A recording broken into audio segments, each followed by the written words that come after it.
Bueno, ¿qué onda, banda? ¿Cómo están? Pues en esta oportunidad voy a enseñar un poco lo que es la siguiente generación de firewalls e IPS. Y pues, bueno, vamos a ver lo que es SSH, Telnet y cómo, y cómo estas puedes acceder mediante listas de acceso.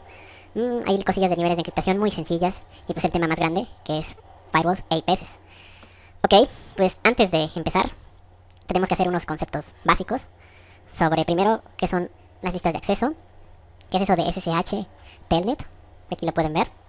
Y pues, ¿qué show? ¿Qué pasa? Bueno, pues, primero que nada, no sé si se han preguntado alguna vez cuál es la diferencia entre una computadora normal, personal, y un servidor. Que tenemos del lado derecho es el server, del lado izquierdo es la computadora personal. Obviamente, más allá de las diferencias obvias de capacidad, obviamente un servidor tiene una capacidad superior a una computadora normal. Pero si lo ven, a grandes rasgos son exactamente lo mismo. Ambas tienen discos duros, ambas tienen procesadores, ambas tienen memoria RAM, ¿no? Ambos tienen un sistema operativo, interfaz gráfica, etcétera, etcétera, etcétera. Ambos pueden ser a Windows, más que es Windows Server el otro. Y entonces ustedes dirán, bueno, si son lo mismo, entonces ¿cuál es la diferencia? Pues la diferencia son los puertos de red que tú le activas. Estos puertos, al tú activarlos en una computadora cualquiera, lo puedes volver un server. Estos puertos son parte de un proceso que se llama Sync Acknowledge, algo que vamos a ver un poquito más adelante, y son de capa 4. Aquí estamos llegando a capa 4, no sé si recuerdan las capas del modelo OSI, que es física, enlace, red, transporte, presentación, aplicación, ¿no? Bueno, pues esta sería transporte, precisamente, que sería capa 4, que es mediante puertos servers. Y pues sí, mediante lo que es este proceso de Sync Acknowledge que veremos más a futuro. Y bueno, una vez entendiendo esto, a grosso modo, si ustedes a su computadora personal le activan el puerto 80, entonces se volverá un server al cual puedes acceder mediante el puerto 80. ¿Y el puerto 80 cuál es? HTTP. Y solo que HTTP sin encriptar. Esa es otra cosa. Cada puerto server puede estar encriptado o no encriptado. En estas fechas es muy importante que esté encriptado, porque toda tu información que sale en internet si no está encriptada te la roban. Es muy fácil robar paquetes. Y pues por ejemplo, ¿qué es esto? Tú le activas el puerto 80 a tu computadora, se vuelve un server cual va a entrar por HTTP. Puedes entrar por HTTPS, tendrías que activar a tu computadora el puerto 443. Y así hay varios puertos. Los switches y los routers suelen usar HTTPS, el puerto 443, el puerto Telnet, el puerto 23, el puerto 22 y el puerto 80. Básicamente, los switches y los routers usan dos puertos servers para que tú puedas administrarlos mediante dos puertos no encriptados, que sería HTTP, puerto 80, y Telnet, que no están encriptados. Y encriptados son HTTPS y SSH. Eso es básicamente. Ahora, ustedes dirán, wow, entonces activo el puerto 80. Entonces, ¿cómo nosotros nos conectamos a estos servers que están en la internet? Mediante interfaces de estos puertos clientes. Porque tú activas el puerto 80 server, que es donde va a estar la información, por ejemplo, tu página web, y mediante una interfaz de puerto 80 y puerto 443 cliente, tú entras. Y pues básicamente esos son nuestros navegadores. Nuestro navegador de internet, por ejemplo, aquí voy a ver Firefox, es una interfaz que nos permite acceder a los puertos 80 y 443 que hay en la red visible, en la red que la compañía Firewall permite, Firefox. Entonces lo que hizo Firefox es crear una interfaz bonita, gráfica, para este puerto servidor, el puerto 80 y el puerto 443, más para el puerto 443 que es HTTPS, ¿no? Y pues, por ejemplo, ustedes pueden ver esto a la hora de entrar, no sé, a Facebook. Si se fijan, es HTTPS. Pues ¿qué quiere decir? Que estamos entrando al servidor por medio del puerto 443. HTTPS es el puerto 443. Y pues, eso es básicamente la diferencia entre una computadora normal y un servidor, son los puertos. Y los navegadores que usamos para internet, o por ejemplo algunas otras interfaces para conectarnos a otros diferentes tipos de puertos, como puede ser PuTTY, pues son simplemente interfaces para poder acceder a los puertos servers de esas computadoras que están en la red, que están en el mundo, ¿no? Aplicaciones como Google Chrome, Firefox, Microsoft Edge, pues son básicamente interfaces clientes para que tú, cliente, puedas acceder al servidor, o sea, al servicio. Y pues solo leen puerto 80 y puerto 443, por lo general. No dudo que haya algunas otras interfaces que pueden leer aún más puertos. Y ya. Así que a grosso modo, diferencia entre computadora personal y servidor son los puertos server. Tú le activas tu puerto server a tu computadora, lo vuelves un servidor. Así de simple. Ahora, el otro concepto que se va a manejar aquí es el de lista de acceso. Ahora, ¿qué son las listas de acceso? Bueno, pues, como su nombre lo indica, es como un cadenero, ¿no? O sea, si lo vemos en términos simples, es quien va a permitir y va a denegar el acceso a cierto grupo de dispositivos, cierto grupo de direcciones IPs. ¿Cómo? Pues mediante comandos. Tú al crear una lista de acceso, puedes darle la opción de denegar. Aquí tenemos un ejemplo.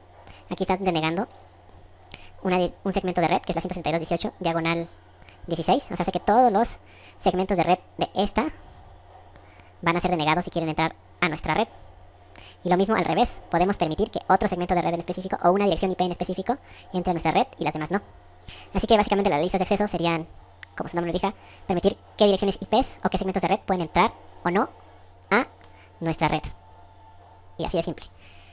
Diferencia entre server y PC son los puertos servidores, que se conocen en inglés como los well-known ports. Si tú activas en tu computadora un puerto servidor, lo vuelve servidor.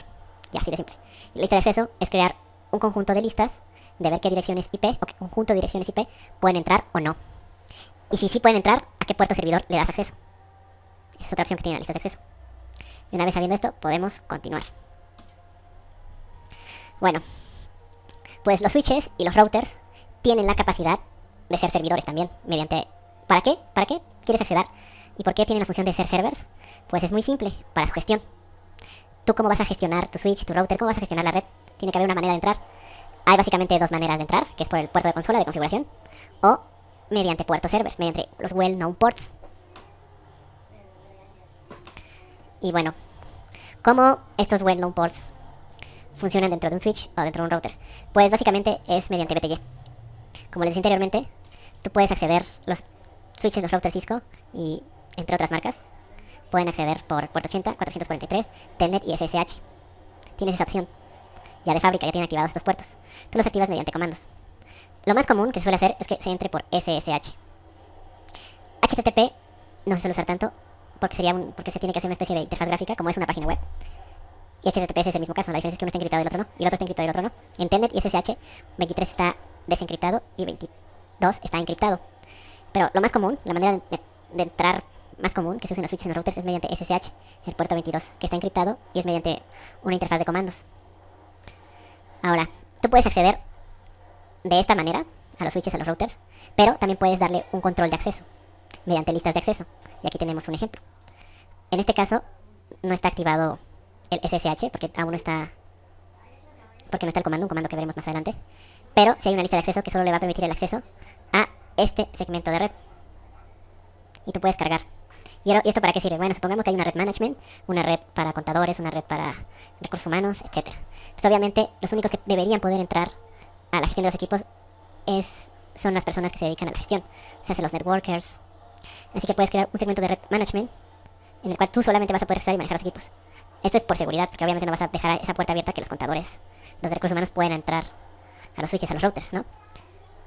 Ahora, tú tienes la opción mediante el comando access y pones el nombre de la lista de acceso, le pones in, escoger qué segmentos de red podrán gestionar o entrar a la gestión de tu switch, de tu router. Y eso es todo.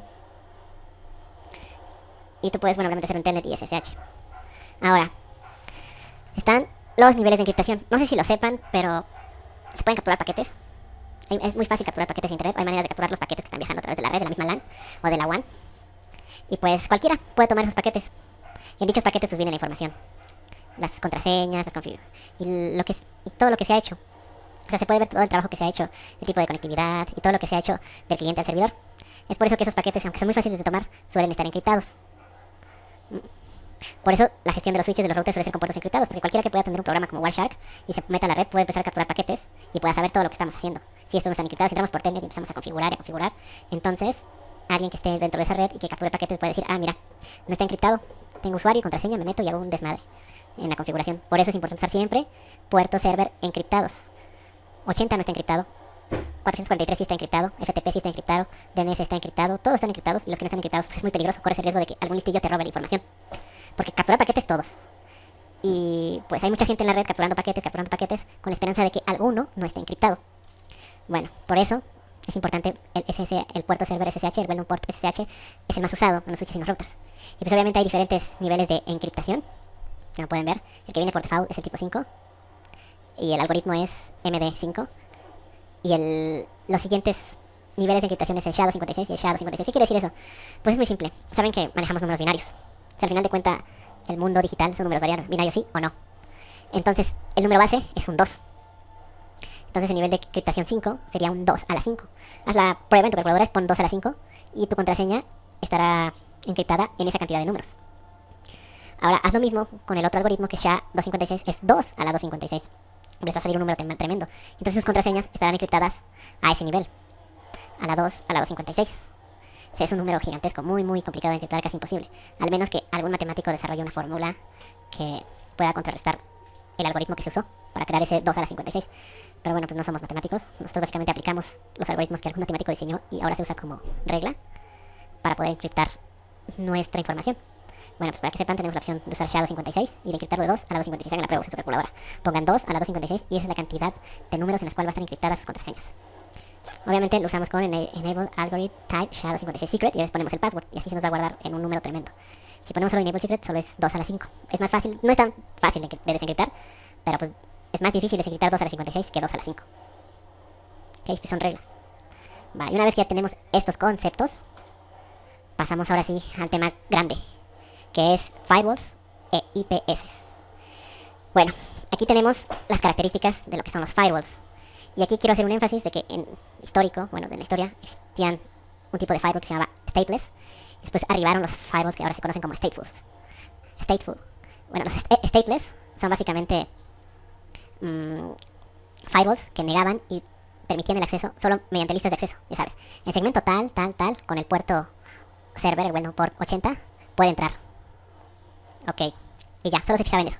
¿Qué segmentos pueden entrar, qué segmentos no? Y por qué puertos, servidores pueden entrar.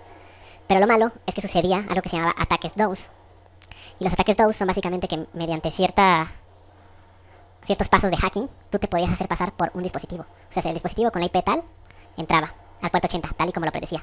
Entonces el firewall decía, va, cumple, y lo deja pasar. El problema es que se encontró una manera de que varios dispositivos se hicieran pasar por uno solo.